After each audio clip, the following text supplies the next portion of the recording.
Hudson Taylor was a remarkable man, but like all people who accomplish great things for God, he knew that it wasn't about him. The moderator of the service told the large congregation of all that Taylor had accomplished in China, and then presented him as, and now welcome our illustrious guest. Taylor came to the pulpit and then said, "Dear friends, I am merely the servant of an illustrious master."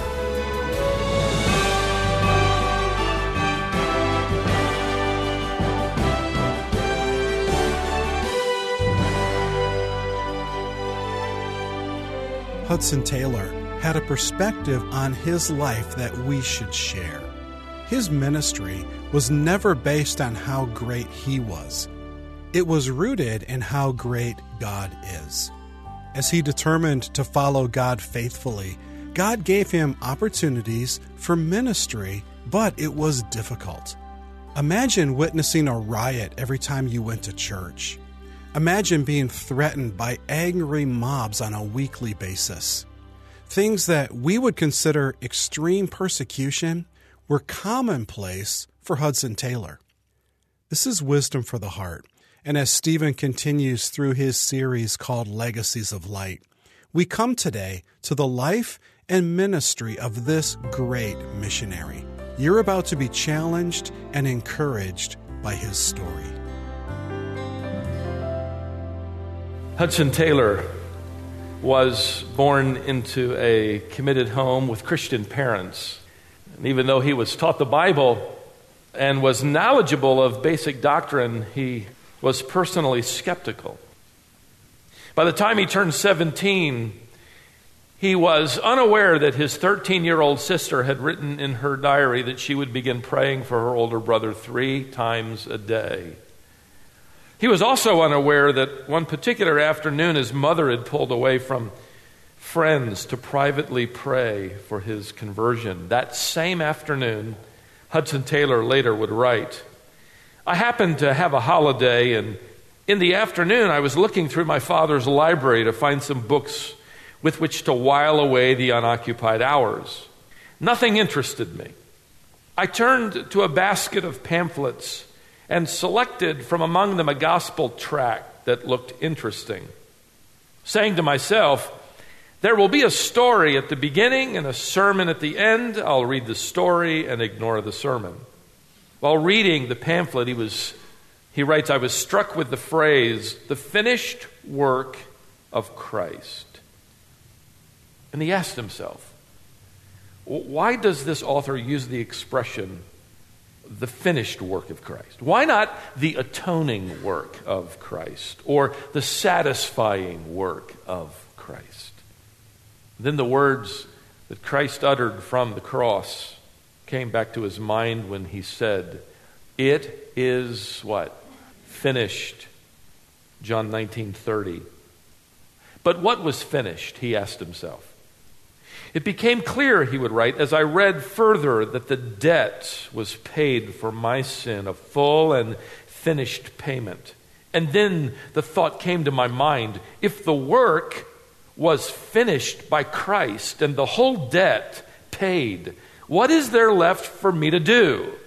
He said, it dawned on me with joyful conviction as light flashed into my soul that there was nothing in the world to be done but to fall down on my knees and accept this Savior and his finished work on my behalf, and then praise him for the rest of my life. That's exactly what Hudson Taylor will do. And that verse is a verse he would go back to often as he contemplated with joy the finished work of Christ. Now, the year that occurred was 1849.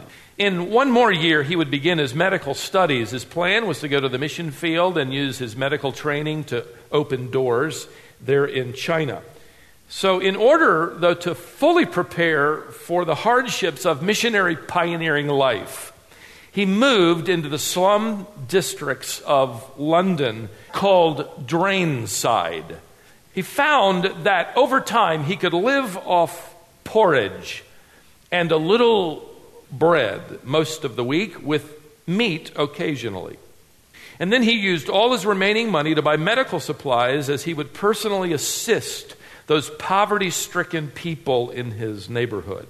He would write to his sister that he had one big problem, though. The medical doctor he was training under and he worked for often forgot to pay him his weekly salary. Hudson had to remind him every week, and it became so frustrating to Hudson that he eventually decided that this must be a test from God. And so he decided never to ask the doctor again to pay him, but entrusted the memory of the doctor to God. He felt that would be a good way to develop his faith, by trusting the Lord to remind his boss to pay him. So having made that pact with the Lord, he stopped reminding the doctor, and the doctor stopped paying. God didn't seem to be reminding the doctor. Eventually the rent was due, and Hudson had no money to pay. His food was running out as well. Hudson Taylor writes to his sister, he says, one Friday near closing time at the clinic, the doctor, again not having a clue that he owed another week's salary, suddenly turned to me and said, "By the way, Taylor, is not your salary due?" Hudson wrote, "I had to swallow 2 or 3 times before I could answer, and I told him quietly that it was overdue for some time, and how thankful I felt at this moment that God had heard my prayer." The doctor said, "Well, you know how busy I am, and I've just sent all the cash to the bank. Otherwise, I would have paid you at once." So he went home without being paid. It was Saturday. He came back to work then on that day, and he was defeated and discouraged. And when he was locking up the clinic to go home that night, this doctor suddenly appeared, rather amused, Taylor would write, that one of his clients had just come by his office and done something he'd never done before, paid his medical bill in cash. The doctor couldn't understand what would possess this wealthy client to come by his office at 10 o'clock at night and pay a bill he could have paid any time he wanted. So you can see how God is developing the faith of this young man. And you can also see that he's giving to God the opportunity, as it were, to develop his faith. An incredible joy in this answered prayer. On another occasion, Hudson would write that his boss was behind yet again. Hudson headed home discouraged and confused again with the Lord. The doctor had forgotten that week, and Hudson only had a half-crown in his pocket for the weekend. Now, when I read that, I've read his 2-volume biography, and I had to go to Google and find out how much that was worth, and I found out that a half-crown would be around $10 to $12 of value today. So that's how much he had in his pocket, one coin. When he arrived at his apartment, he was met by one of the many poverty-stricken men in Drainside. And he begged Hudson to come and see his wife, who had only recently delivered a baby. Neither the mother nor the newborn were doing well. And Hudson writes again in his journal that he reluctantly agreed. He wrote that he wasn't in the mood to help anybody that night. He was rather frustrated with God, too. When he arrived at their apartment, if you could call it that, he said that several children were huddled inside this bare one-room dwelling. And Hudson Taylor described it as truly wretched. A woman was lying on a cot in the corner, a newborn baby whimpering in her arms. Hudson knew without any medical examination that the baby wasn't getting any milk because the woman was malnourished. In fact, the entire family was hungry. And Hudson also would record that he immediately knew that the Lord wanted him to give this family his half-crown. But his heart refused. Again, in another letter to his sister, he shared the feelings he battled, and I quote him, "They needed food, but I did too. So I shared with them that although their circumstances were very distressing, that there was a kind and loving Heavenly Father.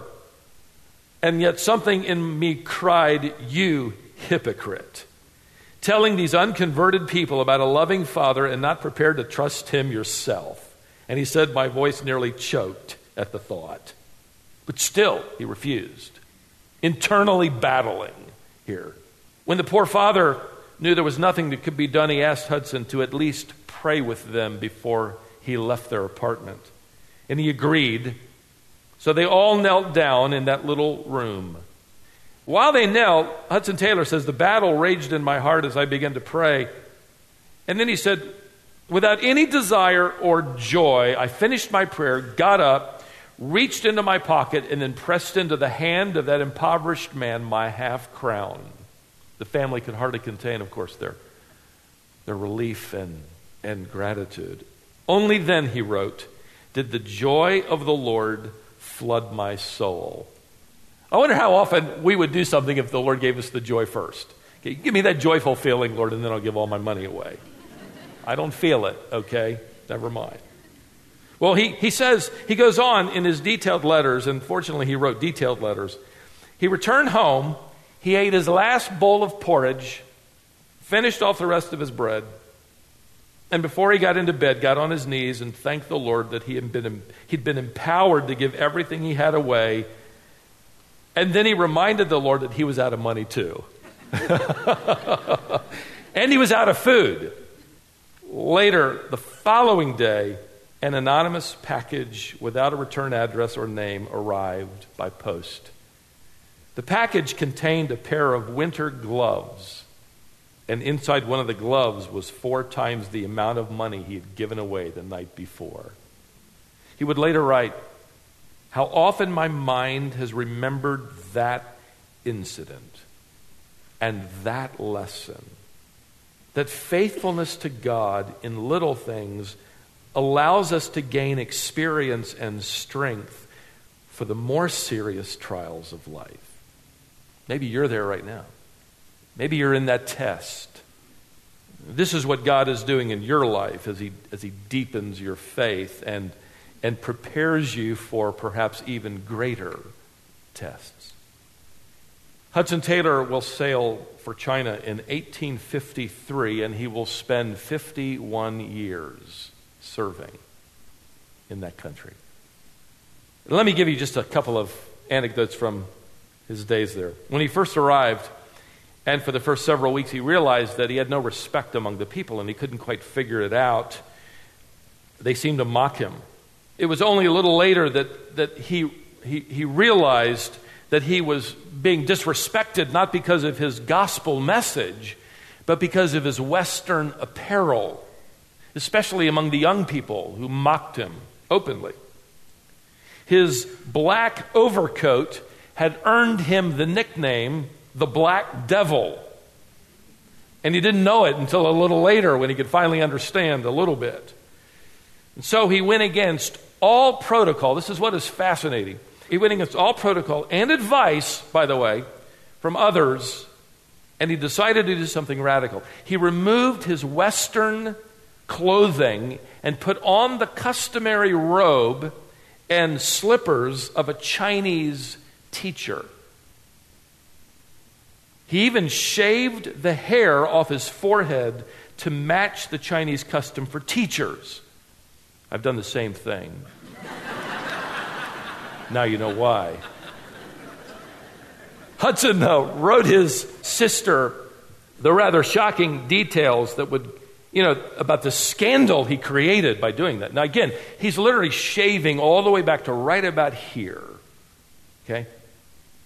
He writes, I had better tell you at once that on Thursday last, I resigned my locks to the barber, dyed my hair a good black color, and in the morning had a proper queue, what we would call a pigtail, woven into the back of my own hair.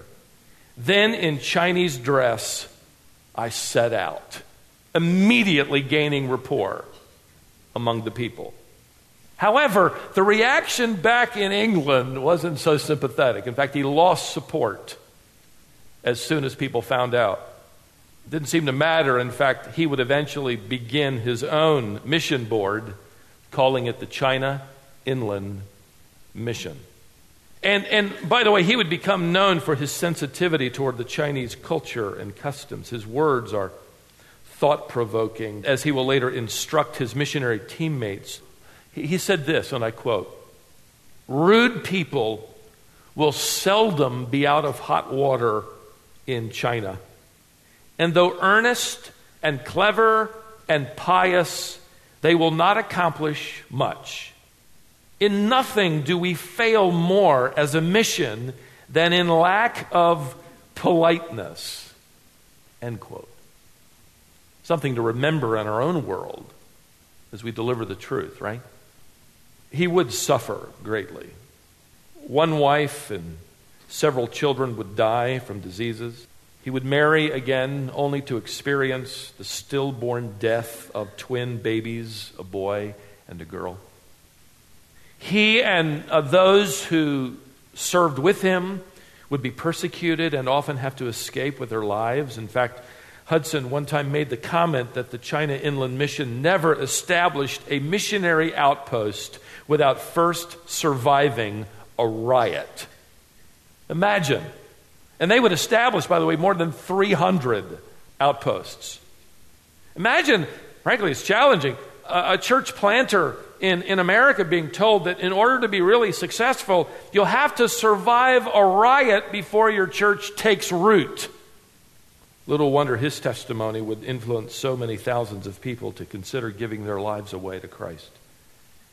Hudson Taylor was personally encouraging to and supported by individuals like Charles Spurgeon, C.I. Scofield of the Scofield Bible, D.L. Moody. He would often receive financial gifts in the mail just in time from his good friend, George Mueller. And you're thinking, wait, George Mueller was waiting for money at just the right time, right? He was. They would give to each other. All in all, however, even though it was difficult and challenging, Hudson Taylor was known for his optimistic spirit. He credited his confidence in the Lord with a statement that I have written into my own notes. And he says this: if we are obeying God, the responsibility rests with Him, not us. It's good, isn't it? In a letter dated 1879, when Hudson Taylor was 47 years old and he was away from the mission for a little while, he wrote to the secretary of the China Inland Mission in which he rehearsed several action points that he wanted to continue to offer to the team, and he believed that these things would produce a health and effectiveness along with vitality to the ministry. First, Hudson Taylor said, improve the character of the work. In other words, most often what a believer needs to do is not necessarily begin something new, but strengthen and improve what they are already doing. In other words, he said self-evaluation and internal evaluation of any ministry organization, our own personal lives, is healthy, though sometimes painful. If it's worth doing, it's worth evaluating. Improve the character of the work. Number 2, Hudson Taylor said, we must deepen piety and devotion. Among other texts that come to mind is Paul's reference to Timothy, his son in the faith, where he says, Timothy, discipline yourself for the purpose of godliness, 1 Timothy 4:7. In other words, godly piety and devotion demand exercise. And if we want to grow in godliness, we have to grow in being willing to work up, as it were, a spiritual sweat. Life will not help us along in this regard, will it? I remember years ago, we were at the beach with our girls, and they were out in the water, and I told them, now use our umbrella as your marker and stay in front of us. No matter how hard they tried, of course, each wave just pushed them down that coast further and further and further away. Sometimes they would need to literally get out of the water and run back up the beach to where they'd be in front of our umbrella. And I thought, isn't that a picture of life? The spiritual life. It's so easy to drift, isn't it? The undertow of problems and challenges just kind of move us further and further away. We drift often without realizing it. No one will ever deepen their piety and devotion without intentional effort. Sometimes you get out and you run back and start again, as you constantly readjust, as it were, to the umbrella of God's purpose, God's design. Hudson, thirdly, wanted his staff to consider this phrase. Here it is: remove stones of stumbling if possible. Now, he was thinking of tough assignments that needed, to be tackled, or some tough decision that needed to be made, or some difficult obstacle that needed to be overcome. But then he adds, if you caught it, if possible. I love that realism. Remove stones of stumbling if possible. It's so good. Why? Because some stuff can't be moved. Some obstacles are never going to get out of your way. Every day you get up, there it is. It's not going to move until Jesus comes. You have to deal with them. But wherever you can remove things that hinder your spiritual life and ministry life, do it. And I love his realism. In fact, Hudson would often remind his missionary team by saying, don't forget, there are 3 stages for missionary work, and this applies, by the way, to life. The 3 stages are impossible, difficult, done. Remove stones of stumbling if possible. Number 4, I like this one here. Oil the wheels where they stick. Oil the wheels where they stick. Hudson Taylor actually had in mind with this statement personal relationships. He said you got to get out the oil can of love and grace and apply liberally to those relationships that tend to stick, or any relationship when it gets stuck. And he would write that there is no substitute for loving one another. He would confide, by the way, as an older man, that one of his greatest challenges in missionary service was the trouble he had with the missionary family of the China Inland Mission. Yet he pressed his entire staff to have well-oiled relationships. And he would encourage them too, by the way. He would encourage them by saying this, and I love this little phrase. He had a wonderful way of turning a phrase. He said it this way: things will look up with God's blessing if looked after.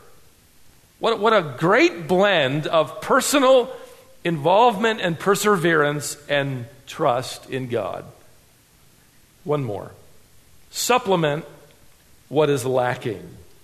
Supplement what is lacking. In other words, don't just point out the problem. Supplement what's needed to fix it. He once wrote, criticizing plans is easier than creating plans. So instead of criticizing, add whatever is lacking that you might add as you engage in these plans and carry out your plans for the glory of God. Well said. Improve the character of the work. Deepen piety and devotion. Remove stones of stumbling if possible.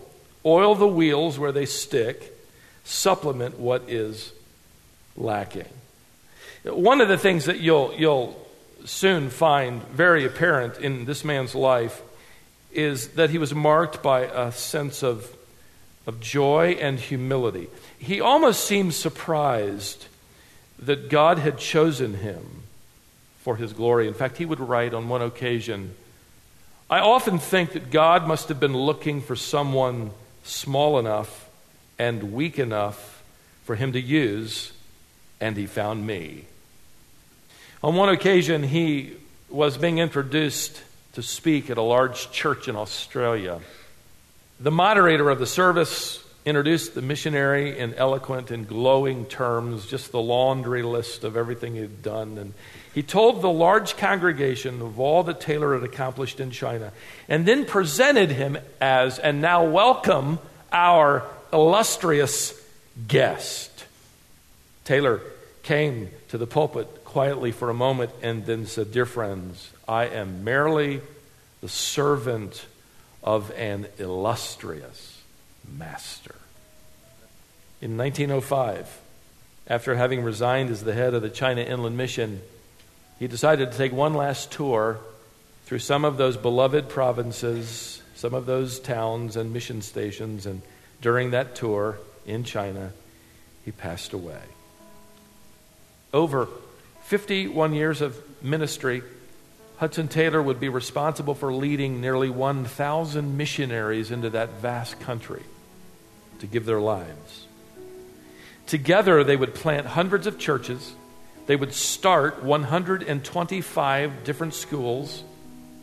There would be more than 500 Chinese converts who would turn around and join the mission as staff members and volunteers. The China Inland Mission would become the largest Protestant missionary organization in the world. Hudson Taylor would learn to speak 3 different Chinese dialects, evangelize in all 18 provinces of the interior, and prepare translation of the New Testament in a local dialect. You go back to those early days as a 17-year-old when he was simply struck with a truth he never forgot, that it was all the work of Christ. To Christ alone belonged all the glory and all the honor and all the praise. May we do the same.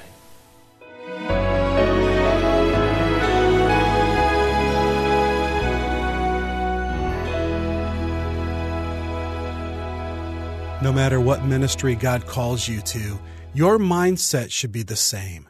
All the glory, honor, and praise goes to God alone. Thanks for listening today. Stephen Davey is the senior pastor of the Shepherd's Church in Cary, North Carolina. He's working through a series called Legacies of Light, in which he examines the biographies of several men and women. Stephen's book, based on this series, is available if you're interested in learning more. We can give you information when you call us today at 866-48-BIBLE. This book would make a great gift this upcoming Christmas season. The number is 866-48-BIBLE or 866-482-4253. If you have a comment, a question, or would like more information, you can send us an email if you address it to info@wisdomonline.org. Once again, that email address is info@wisdomonline.org. Our ministry is on social media, and that's a great way to stay informed and interact with us. Be sure and like our Facebook page so that you'll get updates. You can follow us on Twitter and Instagram, and we'd enjoy interacting with you. I'm Scott Wiley, and for Stephen and all of us here, thanks again for joining us today. And join us again next time for more wisdom for the heart.